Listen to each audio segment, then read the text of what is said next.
I'm Dan Furnback, Sandy Hook Yacht Sales. I'm standing here on the Sailfish 232, which is a brand new model from Sailfish. There are so many cool features on this thing. Let's go take a look at it.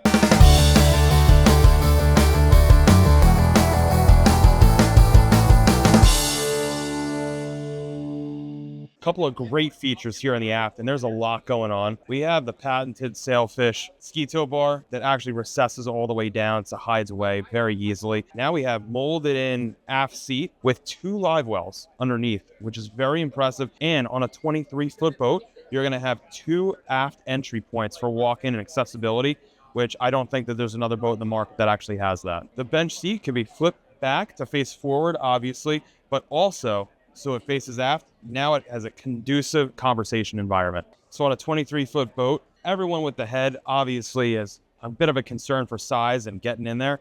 This huge, large entry to get in, very, very accessible. So in addition to the oversized head up at the bow, we obviously have, it's consistent with all Sailfish, high freeboard, high gunnels, and the safety feel. Also, you're going to have nice backrest facing forward. You're going to have area for your anchor storage, cup holders, rod holders, everything you could possibly need. You got to check out this boat. You can reach out to us at sales@sandyhookyachts.com. We look forward to seeing you soon.